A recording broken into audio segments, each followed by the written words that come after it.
we are giving away a free Steam key to the story-based adventure game The Silent Age. In this addictive game, you assume the role of a regular, unsuspecting janitor who sees himself confronted with the daunting task to save all of mankind. Simply answer the question at the beginning of every video to be entered for the giveaway running until July 31st. You can enter as many times as you want by answering every new question in order to increase your chances. Let's get it. Question for this video is going to be, what is your favorite card that has been revealed so far in the Boomsday Project? Like, what card are you most excited for? So that's the question. I guess that's not too hard to answer because it's an opinion question. Welcome to episode 2 of the Hearthstone Report. That name we have selected from a suggestion that was actually the question in last week's episode. Yes. And it was suggested by a fan. His name is Nikita Games. Yes, I believe so. He's a huge Cookie Clicker patron as well. Yes, he great is. guy. But that was the one we liked most. We did appreciate all the submissions, but that's the one we are going with. So thank you for that, and let's get into it. So we have a bunch of stuff to talk about today. Yeah, we do. Quickly, we want to mention the information, the news that has been come out, and then go and look into the cards, the new cards that have been revealed more in depth. First of all, one thing that we kind of missed to mention last week because there was a lot going on is there is new single-player content, of course, with the Boomsday Project, coming up, and this time around it seems to be more like a small puzzle.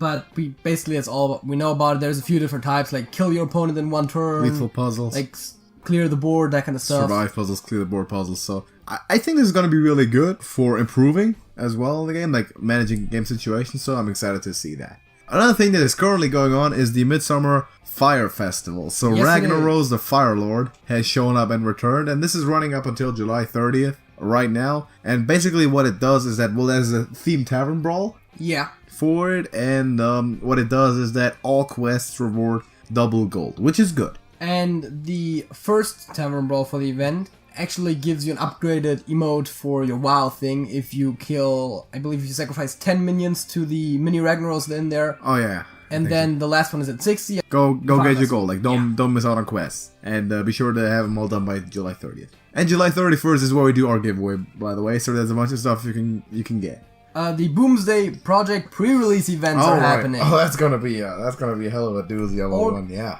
August 4th and 5th, there's some events happening all around the world. I believe it was 53. It's definitely over 50. I think it's 53 different locations, and there's a bunch of them in North America. There's a bunch of them in Europe. There's, I think, one in South America and some over Asia and one Australia in Australia. And all that. Yes, yeah. There's one in South Korea. So for most people, you should be able to, if you want to, go. There are a bunch of them in the United States. And I think a few people were complaining about them being too far away for them. Like, the North American ones are pretty spread out. Yeah, I mean that they are spread out, but if you have the time, it's on a weekend, typically. Yeah. So you can go there. It allows you to open packs, I believe. Yeah, you can open all of the Boomsday Project packs that you have at that point, which includes the pre-purchased ones. And they specifically also said ones you want in Tavern Brawl, suggesting that you're gonna once again be able to win some packs in Tavern Brawl. Usually did in like last 2 or 3 brawls. We are likely going to one as well. Yeah. And if we can, we'll record opening at least a pack or two, like however many packs we get. Yeah. If we can make that happen. Put money in there. If we can make it happen somehow to get some packs up until then, and if we can record some stuff there, we'll definitely do it. Yes. So we'll report back after that. What else do we have? That right away brings us to the cards. Yes. Oh, we should mention that it unlocks your hero if you attend the Fireside. Oh, you're right. If you attend any kind of Fireside Gathering, you do get the Nemzi Necrofizzle Warlock hero. Exactly, which no one really wants, but especially now that people are pre-purchasing their Mecha Jiraxes already. Exactly. Why would you want that? We have a bunch of new cards released. Also, the reveal schedule for the cards is on the Blizzard website in their news section. I'm probably going to put a link to that somewhere. Oh, yeah, links are in the description to everything we're talking about. This is important. So read up on that yourself. The reveal schedule is in there, and they also, of course, put pictures of some of the cards they're going to reveal. It looks like there's going to be a Mech Cthulhu, which is exciting, but also worrying. But we don't know anything about it. Interesting. It hasn't been fully so I guess we yet. should talk about the cards that we do know stuff about. Let's go. Twice as many as last time. It's 12 this time around. That's true. So are we starting off with the Menacing Nimbus? I thought so, yeah. So we're going to give those star ratings as well. The Menacing Nimbus is a 2-mana 2/2. It's a shaman minion. And it has Battle Cry, add a random elemental to your hand. It's also an elemental itself. Yeah, which solid card.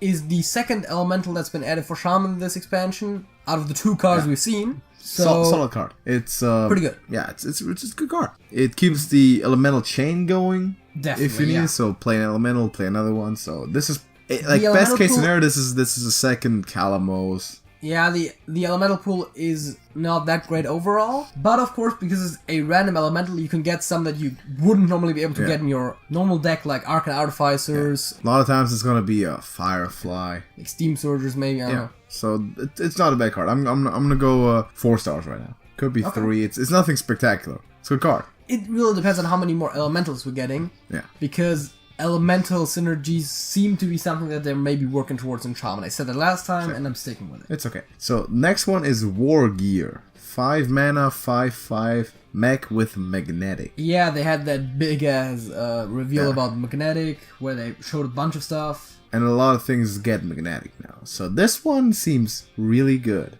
5 mana 5/5 is nothing spectacular, but a 5 mana give a minion +5/+5 that's is crazy. Perfectly on value. That's really, really strong. That's a neutral Blessing of Kings, and a better one at that. Yeah, so what this reminds me of in a small way is how 5 mana 5/5 minion isn't that great. This is similar to if there was a druid spell that was like either summon a 5/5 or give a minion 5/5. Yeah. Like the choose one type Exactly. thing. If you have a minion, you'll probably want to give it 5/5, and if you don't, it's still an okay drop. Like this has a great upside if there's already some on board and you want to push damage. It's a +5/+5, and otherwise it's still a solid 5 drop. So this is a. And of course, a lot of the mechs that have been added in this expansion have high health. They said that they didn't want to go crazy with the attack because with all the magnetic stuff happening, that gets crazy. But that also means that your stuff's getting really sticky. That's true. I'm gonna give it 4 stars right now. That should be. It just might be 5-star, but I'm gonna go 4-star right now because we don't know what's coming up. It seems really solid. Now here's something that on its own maybe isn't insane, but with the theme of the expansion seems really insane. The upgradable Framebot. Disgusting power creep, by the way. It's a 2 mana 1/5 mech. That's all there is to it. But just imagine all the magnetic upgrades. Yeah, it's fairly strong. Like turn 3 Inner Fire, hit 5 in the face with me. It's really good. It's a really good card. This could be it seems like an auto-include in Combo Priest. Yeah, probably. I mean, yeah, it seems kind of good. And of course, in any magnetic mech deck, this will also be there. So this is a really flexible card. You could put Spider Bomb on it. Yeah, I mean, you could put the Brilliant Nullifier on it. It's a 4 mana 3/7 Death Rule Destroy one. That's borderline an Obsidian statue for 4. Yeah, I mean, we talked about Obsidian statue potential before. It's crazy. It doesn't have Taunt. It doesn't have Taunt and Lifesteal, but this seems like a really good card. 4 stars. Brilliant Nullifier. Epic Warrior Mech. It has magnetic and it cannot be targeted by spells or hero powers. It's a 3/8. So once again, it's a magnetic mech. Of course, a lot of them will be released these days. I'm not sure about the situation for Warrior at this point with mechs. I don't know. They did say that they wanted to specifically give a lot of mechs to the Gramigoons classes, that being Hunter, Warrior, and Paladin. Can be targeted is going to be really strong on a big minion. Yes, but it can still be targeted by battle cries, as in Spellbreaker. That is true. Yeah, of course, it's spells and hero powers, but it also gets hit by the Ragnaros hero power from the quest. Yeah, but it's magnetic, so it's probably gonna have more than 8 health. The combined minion. I'm not sure how to feel about 7 mana 3/8 is of course a pretty bad stat line. Yeah, but I'm gonna give it 2 stars. Normally it sounds really good because oh my god, my crazy mech magnetic contraption is not targetable anymore. But most silences is run on minions, which means it doesn't matter. Yeah. Ziliax, aka Dr. Boom's personal bodyguard. The Windlord. It's a 5 mana legendary 3/2. It has magnetic, taunt, divine shield, lifesteal, and rush. Okay, I mean that's a lot of possibilities. That's what you're talking about. Okay. It reminds me of the Chillblade Champion. It reminds me of Alakira the Windlord because there's every keyword in the book right away. It doesn't have Wind Fury. It has it's also legend. Yeah, and it is a mech. But the idea is right. You can play it on empty board and just heal 3 right away, and you still have something. Exactly. It's gonna survive too because of divine shield and taunt. Yeah, and of course, getting, as you said, like all the keywords, on one of your mechs. Get that on something else. Again, upgradable frame mod. Really it's a bit of it has a bit of a zombies type of character with the mechs this expansion does, right? Yeah, except that like build your mech. You're not limited to 2. No, you're not. You can fuse more of them together. Of course, the more you're fusing them together, the riskier it gets for removal. So this one, I'm gonna give it 4 stars right now, but there's a lot of scary potential with it. I mean, just look at this and upgradable frame mod. You would have a 4/7. Yep. With Lifesteal, Taunt, Divine Shield, and Rush. That is really strong. That takes out 2 things. That is guaranteed. Really, really good for 7 mana. And it's really sticky. I mean, that's really, really good. Put the Spider Bomb on top of it. 9 mana, Death Roll Destroy one as well. That is an Obsidian statue. That is an Obsidian statue. That's exactly with Divine Shield and Rush. That's an Obsidian statue. Strictly and more health. Yeah. Yeah, it's insane. Yeah, this is gonna be some fun stuff. So yeah, 4 stars could probably be 5 as well, but I'm going 4. Annoying Module had to be one of those again. Yeah, you remember the Annoyatron? Yeah, not a fan. You remember the old Ghost version of the Annoyatron? Not a fan.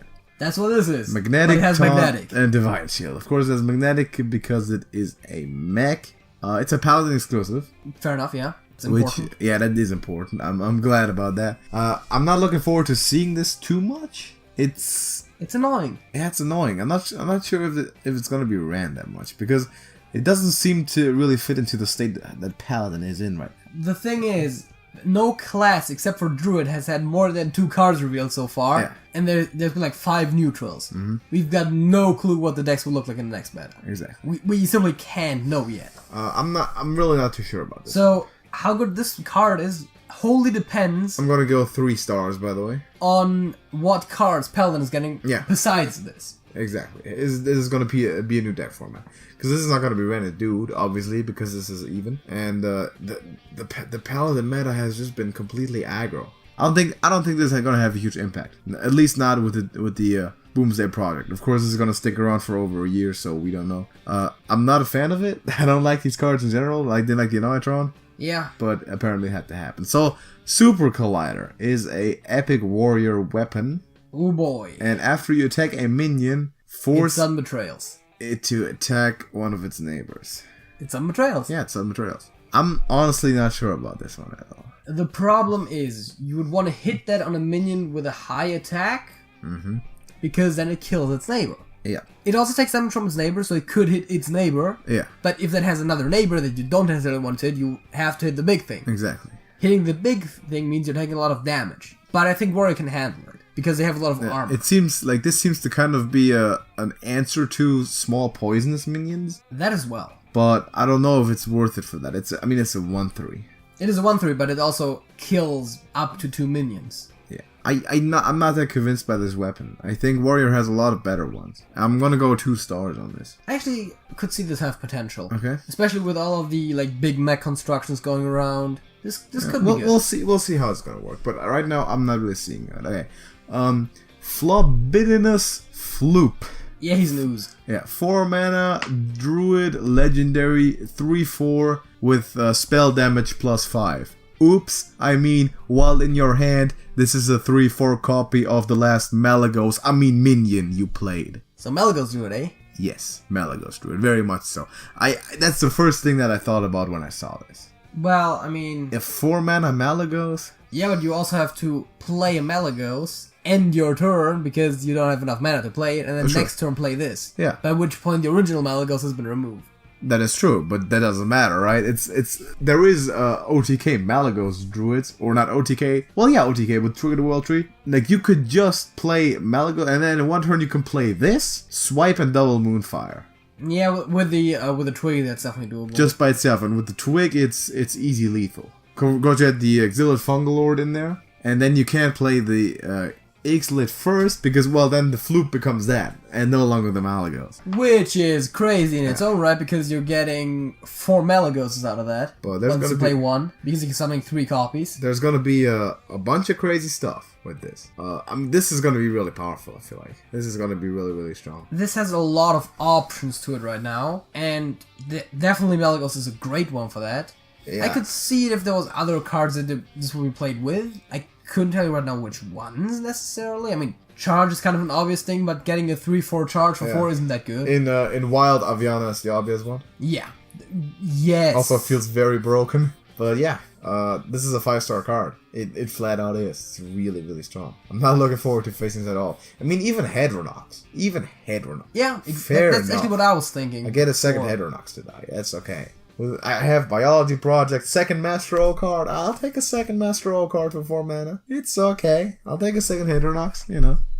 Yeah. Not bad. So, here's another one, man. Whizbang the Wonderful. 4 mana, 4/5, legendary. You start the game with one of Whizbang's wonderful decks. I guess the stat line literally doesn't matter. No. Because he isn't actually in your final deck, as far as I understand it. That's how I thought too.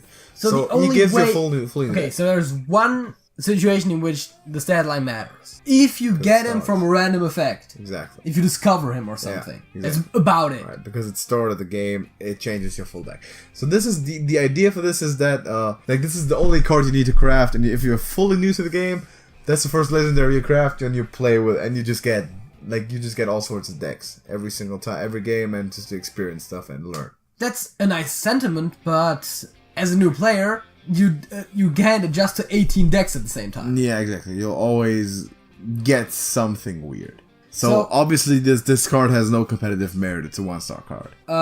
Even though it is wonderful. This card specifically gives you the pre-created deck recipes that Blizzard has in the game that no one actually uses except for beginning players, which is not to say that they are horrible for beginners, but like for any advanced player, those decks just don't hold up. So, yeah, this specifically is a card that's interesting for beginners. For beginners, it's a good card. For, like, normal players... But then again, for a beginner, I would rather have something more reliable. Yeah, I think it's okay for a beginner if that's, like...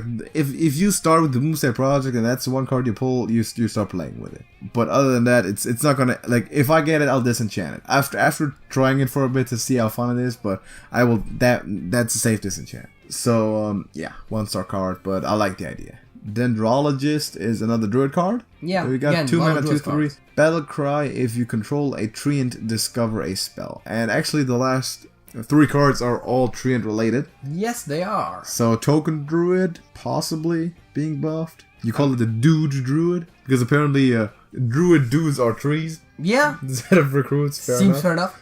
Solid stat line, solid effect. I mean, this is basically a River Crocodile, but better. Yeah, you don't really control treants on turn 2 that much? Well, that's fair, but a 2 mana 2/3 again. It's a River Crocodile. It's not bad. Exactly. It's known for auto.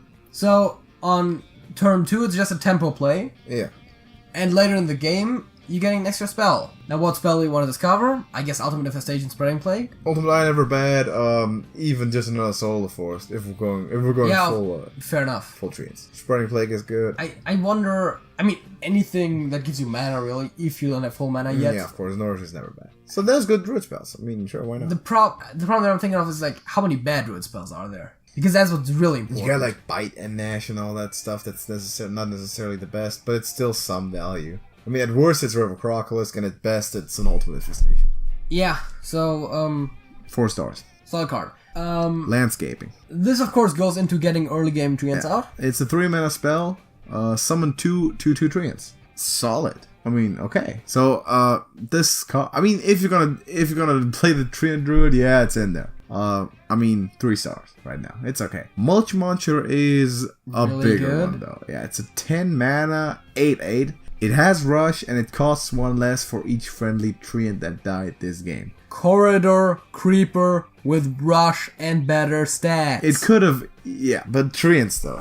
This could have also easily been like a Wood Giant or Tree Giant, because it's an 8/8 and it has the reduces cost effect for stuff. So yeah, Mulch Monster. This also looks pretty good.